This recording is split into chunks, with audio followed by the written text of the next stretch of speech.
Hi guys, welcome to our first online meeting. Now you notice this environment is a little different than what we used to before.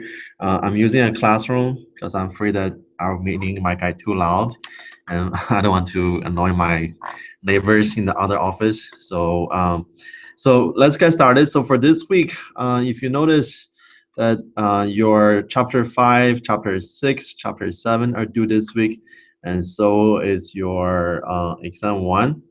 Now let me show you something on your exam 1. So for the exam 1, that there are some important points. Now I know that your homeworks on Applia is all question based, so there's no multiple choice questions, but your exam 1 is all multiple choice.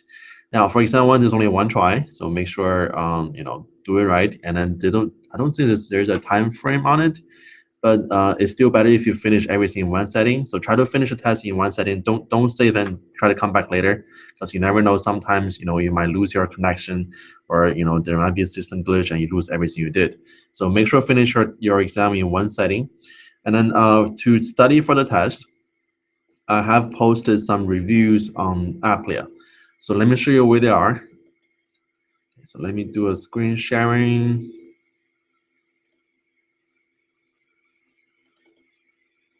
All right, here we go.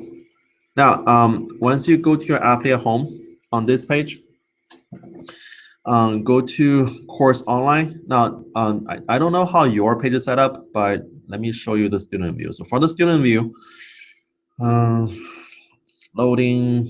There we go. So this is student view over here. Now, what I like to do, this looks like a lot of stuff and only shows you for 2 weeks. I like to see everything all at once. So I always put on view all assignment. So go to view all assignment over here. And then this shows you every single week. So that was week 1. Now for week 2, so for week 2, your chapter 5 is due, chapter 6 is due, chapter 7 is due, and also exam 1. And then what's also new on here is your chapter 1, 2, 3, 4, 5, 6 practice. So every chapter has a practice, and then each practice has about 10 questions. And then on most of the questions, you have 3 tries. And then again, it's for practice. So, I mean, even if you get it wrong, it wouldn't count against you. But this practice is a very good thing to do, because many of the questions on the practice are coming from the same question bank that your exam 1 is based on. So you never know that maybe some of the question you do on your practice for each chapter, they might be the same question on the test. So I strongly advise you to do the practice first. Okay, so do the practice first, and then let's go over some materials. Here, let me stop screen sharing. Hope that went well. I think it did. I hope it did. Let me do one more time. So screen sharing, full screen. Okay. If I do a half screen, okay, that was good. All right, let me show you some information you want to study for chapter 5 and chapter 6. That's important for the test and also for your homeworks. So chapter 5 is very much math based. I know some of you don't like math. Oh, by the way, for those of you who have viewed this, who are watching this meeting live right now, if you want to join, send me a message on Google Plus, and I will take you into the meeting. Okay. If not, you don't have to. You can just watch me do what I do. So chapter 5. Now the most important thing to remember is the midpoint method. When you look for this elasticity, so for elasticity over here, this is the formula for it. So it's a percentage change in quantity over the percentage change in price. Now, the key you need to remember is to find out what is the percentage change. Now, for many of you, if you study for your other classes, that they might tell you, oh, to find the percentage change, you need to do here, let me do a new page. So for many other classes, for percentage change, you probably learned that, percentage change. Now, by the way, there's a triangle. Very ugly triangle. So percentage change is new number minus old number and then divided by old number, right? That's what you learn in most classes. Now, if you do this formula on chapter 5 for elasticity, you will get it wrong. The reason why is that for many, it really depends on which number is new, which number is old. Your answers might be very, very different. So the best way to approach this percentage change problem, this is what you need to remember. So to find the percentage change, you need to use your difference divided by the average. So suppose you have two quantities. So let's say Q1 and Q2. And let's say Q1 is 100 and Q2 equals to 50. When you're looking for the percentage change in quantity, just find out difference between the two. So it's 100 minus 50, and then divided by the average, which is 100 plus 50, and then divided by 2. So that will give you the percentage change. Now, the benefit of using this formula, again, it doesn't matter which number comes first. So even if you use the other way first, even if you use Q2 minus Q1, so 50 minus 100, well, that's 100, divided by 100 plus 50 over 2. Even if you do this way, the answer might be negative, but for the elasticity for demand, you always take absolute value, so it always come on positive. So it doesn't matter which one comes first. Your midpoint method will give you the same number every single time. Okay. So now, if you wanna hear a mouthful, if you want to, the elasticity for demand, the formula is this: it's your Q1 minus Q2 divided by Q1 plus Q2 divided by 2, and then divide P1 minus P2, and then P1 plus P2 divided by 2. Okay, so that's the full formula for it. So every time you do a problem like this, remember, always use this formula. So the difference between your quantities divided by the average, and then divided by the price difference and over the average prices. So this way you have your elasticity for demand. And then one more advice for you guys, when you're working on this type of problems, slow down. Okay, don't try to put everything into a calculator all at once, because if you do that, more than likely you're going to miss a pregnancy here and there, and then your answer will come out wrong. So the best way to do it is do step by step. So try to do it by hand first, and then only use the calculator at the very, very end. Okay, so do it by hand, and then try to use calculator as few times as possible until you to the very end. You need to do the final divisions.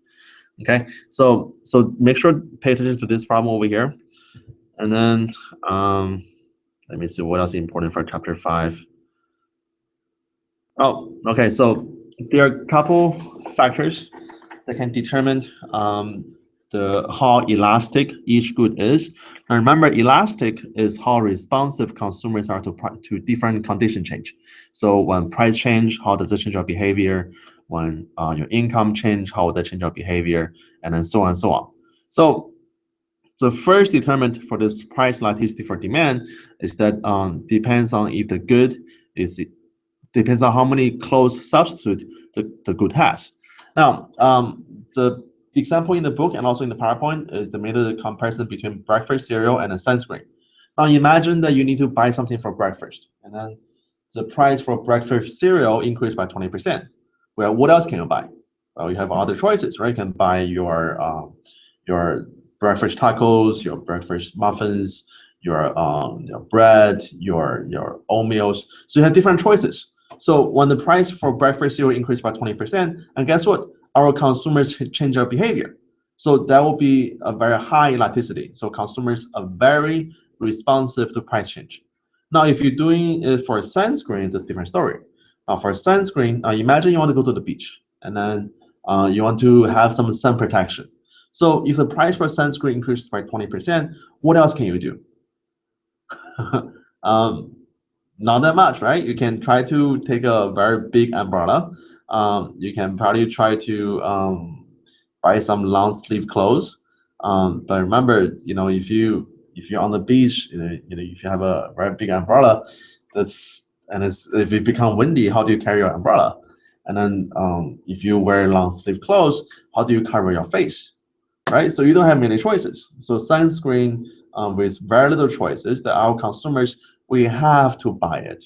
So because you have to buy it regardless how much price change, then for sunscreen, it will have a very, very low price elasticity. So consumer don't have any choices. So the first condition is that if the consumer has a lot of choices, then you tend to be high elasticity. But if consumer has very little choices, then you tend to be low elasticity. Oh, by the way, I don't know if you guys notice, um, there is alternative for sun protection if you want to go to the beach. If you don't want to buy sunscreen, and you need something for your face protection, there is something called a face bikini. It's like a bikini for your face.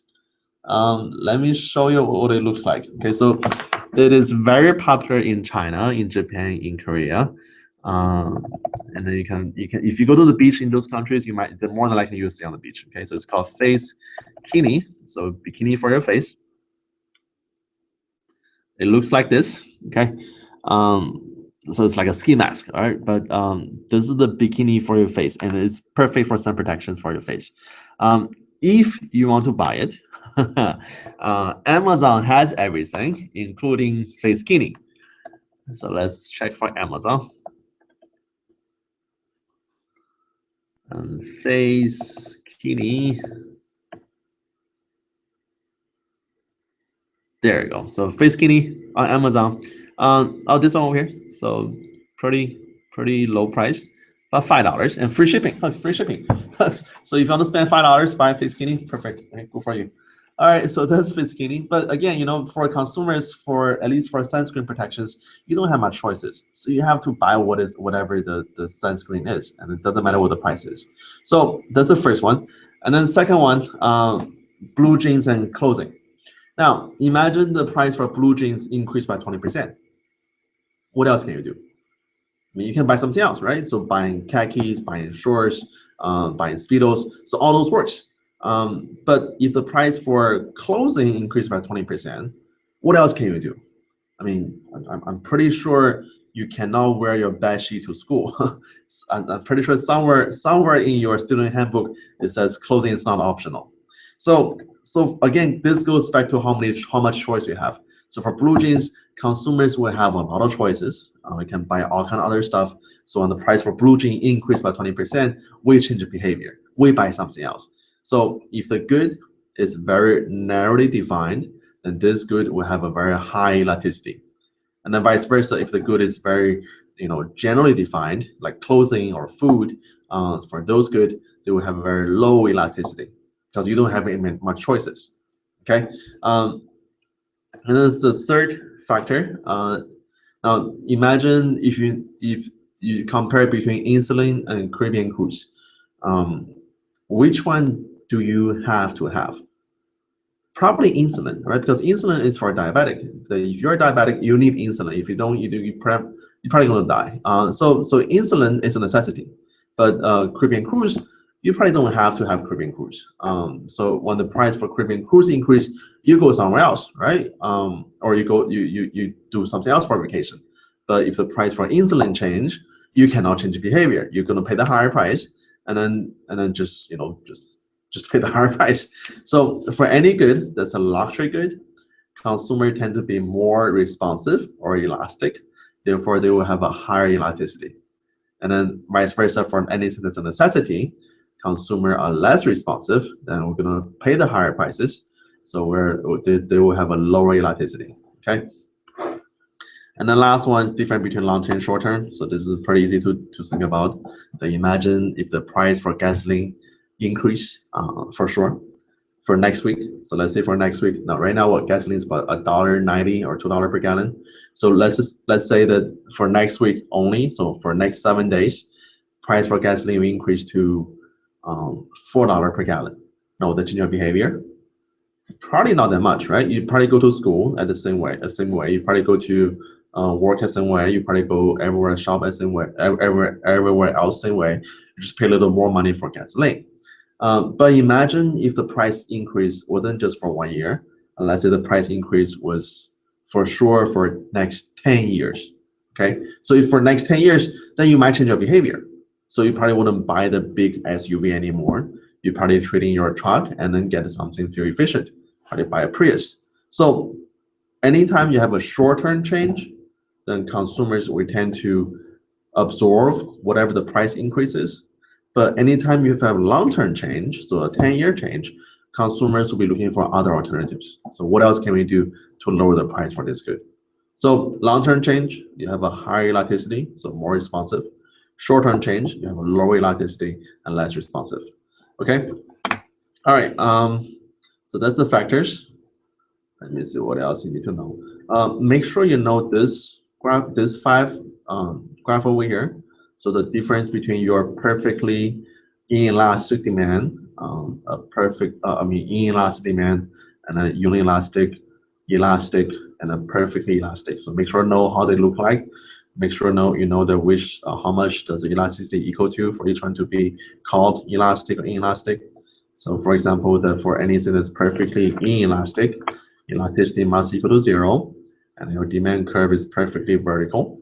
Okay, and then for anything that's regular inelastic, then you're gonna have a very steep demand curve, and then your elasticity will be less than 1. And then for unelastic, it's like a 45-degree line. So for 45-degree line, elasticity equal to 1. And then last one for elastic demand, or not last one, the fourth one, elastic demand, elasticity is more than 1, and then it's a pretty flat demand curve. And then the last one for this perfectly elastic demand, the elasticity equal to infinity, and then your demand curve is perfectly flat. So this will be the 5 different elasticities. Let me give you some example of each one. I mean, not each one. Just give you some example of the extreme cases. So, like, what is a perfectly inelastic demand? Imagine if currently there is a market for air. So you're gonna pay for the air you breathe in. Would that change your behavior? Like, would you breathe in less when the price of air goes up, or would you breathe in more when the price of air goes down or when it's free? Not really, right? Because you're still breathing the same amount. So consumers, we cannot change behavior regardless what the price is. So when you have this type of situations, this would be called a perfectly inelastic demand curve. Okay, so very vertical demand curve. Consumers cannot change behaviors, doesn't matter what the price is, and this will be called perfectly inelastic demand curve. And then on the other extreme, if you have an inelastic demand, like this one over here, so this will be most likely your luxury good, your narrowly defined good, long-term changes. So this will be inelastic demand. Now for perfectly elastic, so a demand curve is perfectly horizontal. Imagine when you need to buy some white printer papers. So for a printer at home, when you go to the store, let's say when you go to Walmart, do you have a preference on which brand you buy on the printer papers? Not really, right? Because when you go buy the white printer paper, all you care about is the price. It's whichever is cheaper. So if it's cheaper, you buy the good. If it's more expensive, you don't buy the good anymore. So for those type of good, they're called perfectly elastic. So when the price increase by a little bit, our consumers, we don't buy anymore. So for this graph over here, imagine your price is somewhere over here on the top. Now on the top over here, you don't have any demand curve intersections. So if it goes above it, then nobody buys this good anymore. Okay, so that will be called perfectly elastic demand. Now later on, when we work on your the 4 market structures, you're gonna see this type of demand curve again. Okay, so those are very, very common demand curve for chapters 13, 14, 15, 16. Okay, so but if you have any questions, let me know. All right, now let's keep going. So chapter 5. This might be a little more challenging. I don't know if you guys having any problem with this. Hopefully you don't. But remember this. So if you're listening, write it down on your paper and give you a summary on this concept. So for price elasticity and total revenue, if the demand is elastic, companies should lower prices to increase total revenue. Okay, so for elastic demand, companies should lower price to increase total revenue. Now, if it's inelastic demand, companies should increase prices to increase total revenue.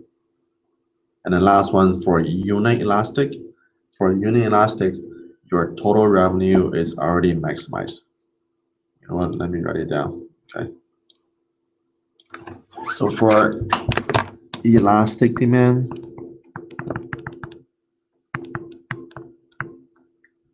we should increase price to increase total revenue. Now for inelastic demand, we should lower price to increase total revenue. And then if your demand is unit elastic, then your total revenue is already maximized. Okay, so make sure to remember that. I think there are questions like this on the test. All right, let's keep going. I think that might be all the important concepts for chapter 5. The only other thing that you need to know about is the income elasticity for demand and then the cross price elasticity. So take a look at it. Have any question, let me know. Okay. Now for chapter 6, Fiskini. Chapter 6.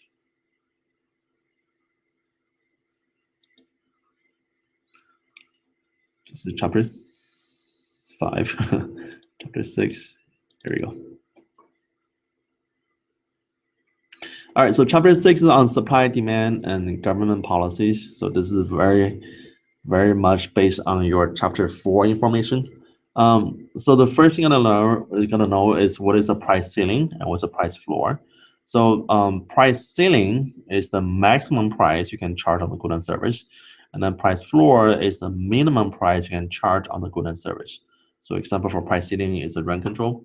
Now in Texas we don't have it, but if you ever go to New York or San Francisco, they have certain neighborhood where they have rent control. Now rent control means the government telling each landlord or telling each apartment complex that for this area, for this unit over here, you can only charge up to so much. You cannot go over it. So the government set maximum price on this unit. That's called rent control. And then price floor, you can think this as a minimum wage. So minimum wage price floor, that will be what is $7.25 for Texas. So $7.25, that's the minimum wage an employer can pay employee. So that will be the price floor. Okay. Now let me binding. So this is important too. So when you have this equilibrium, now remember the intersection over here. So between your supply curve and demand curve, at this point, the intersection is our equilibrium. At equilibrium, we have our price and quantities. So for this market, the price is $800, quantity is 300. Now, when you introduce a price control, so let's say we do a price ceiling first. If the price ceiling is enforced at $1,000, which is above your equilibrium price, this will be called non-binding. Because when the price ceiling is above equilibrium, it wouldn't cause any change in the economy. Think like this. So on Highway 59, the speed limit is what, 65, right? But you guys probably drive what, 70, 75? Now imagine tomorrow, City of Houston decided to increase the speed limit. So we're gonna go from 65 to 140 miles per hour. Okay, so would that change your behavior? Would you drive 140 miles per hour? Please don't. Okay, that's not safe. But when that happens, when the price ceiling, when the control is placed above what the market is, then we wouldn't change our behavior, because at your current $800, it's already below the ceiling. So we're okay. We don't have to change. So remember, anytime you price ceiling placed above equilibrium price, this price ceiling is called non-binding. Now, if it's placed below equilibrium, So let's say it's placed at $500. Now we have a problem. So at 500, price control is lower now. That means price goes down. So consumers, according to law of demand, when price goes down, consumers want to buy more, and then companies want to sell less. So consumer buys more, companies sell less. You have a shortage. So anytime a price ceiling that's binding or binding constraint, you'll be creating a shortage for the economy. Okay, and then does it show? Okay, so for the price floor, same deal, but just reversed. So for price floor, if a price floor is below equilibrium, so this will be non-binding. So imagine you're working at a company right now, you're getting paid $7.25 per hour, and then currently the minimum wage is only $5 per hour. You'll be okay because your wage is already above minimum wage, so you did not break any laws. So when this happens, this will be non-binding, so it wouldn't cause any change in the economy. But if it's placed above equilibrium, then we have a problem. So for price floor above equilibrium, this would be called a binding constraint. So they will have some changes in it.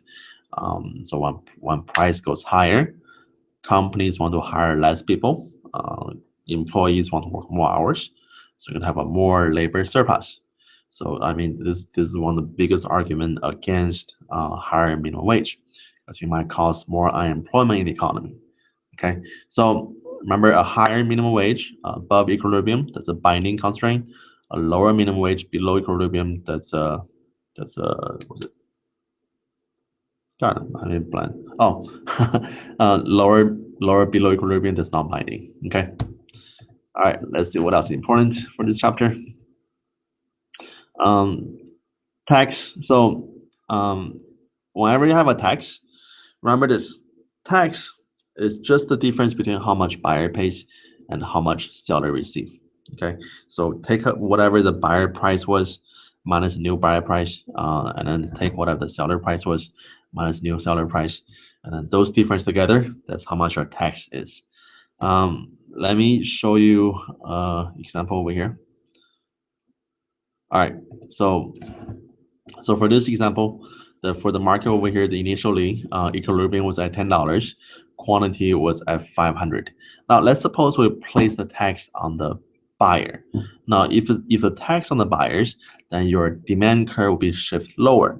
So shift lower by exactly the dollar amount. So let's say you impose a tax for $1.50, then the demand curve will fall by $1.50. So when the demand curve falls by $1.50, then this difference over here, that's the tax.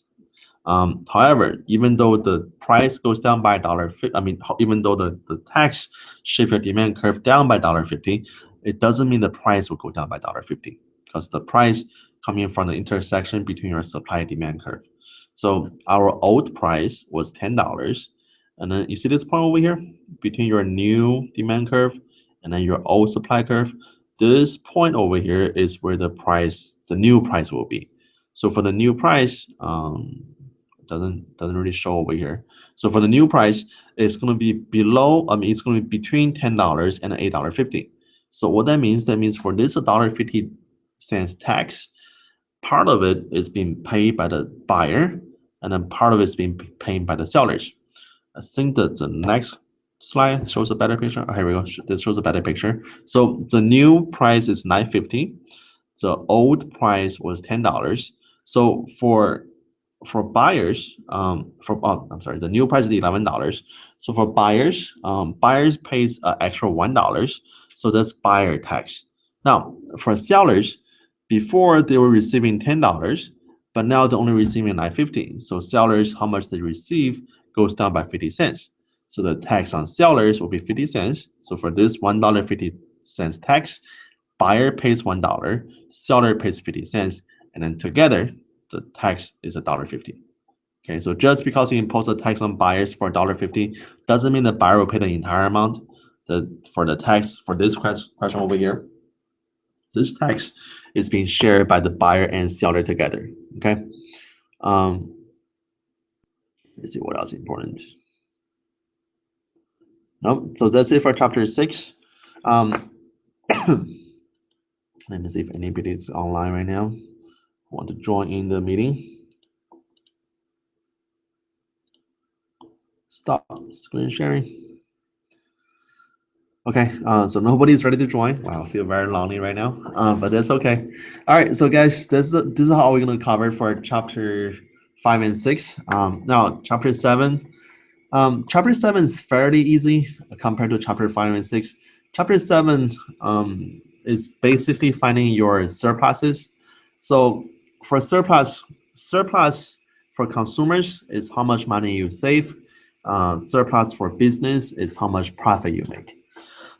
And then the most important thing for surplus you need to know is that looking for the right triangle on the graph.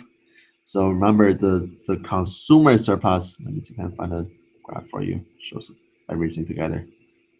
Here we go. Okay. So when you have a graph like this, your consumer surplus is below the demand curve. So this demand curve over here. So below the demand curve, above the price line. So for this market, price is $30. This is demand curve. So consumer surplus is this triangle over here. And then your producer surplus will be above your supply curve, below your price line. So this triangle, this yellow triangle, that's your producer surplus. And then to find each surplus, once you have the area, once you have the graph, just find out the area. And remember the area for a triangle is base times height over 2. So for each surplus over here, find out what is the vertical distance, and then find out what's the horizontal distance, and then multiply together and times 2. Okay, so for this question, the vertical distance is from 30 to 60. So this is 30 over here. And the horizontal distance is from 0 to 15. So 15. So 15 times 30 divided by 2. That will be the area for the triangle. And that's your consumer surplus. So consumer surplus is the above price line, below your demand curve. Producer is below price line, above supply curve. And then the last one is something called a total surplus. It's the sum of your consumer plus producer. Okay, so that's your total surplus. Okay, let me see what else we can go over for chapter 7. That's it for chapter 7. Chapter 7 pretty easy. All right, guys. Now remember, so remember for this week, your exam 1 is due on Applia, and which means your chapter 6, chapter 7, chapter 5 are all due on Sunday night, 11:45. So don't be late. And then remember, your exam 1 is only one try, so make sure to do it right, and then make sure to finish everything in one setting. So don't try to save and come back. There might be something going wrong. Also, check on Applia. I already posted your chapter 1, 2, 3, 4, 5 chapter 6 practice on Applia. So do the practice first. Do it as a review for the test, and then many questions on the Applia practice. They are on your test. Okay, so do those, and have any question, let me know. Now remember there are a couple ways to contact me. You can send me emails. I respond usually pretty fast. You can also send me a message on Google Plus or Hangout. And for those, I reply them within within a couple hours. All right, guys. So have any question, let me know. And then if nothing else, good luck for this week. And I will see you guys here again next week. Good luck. Bye-bye.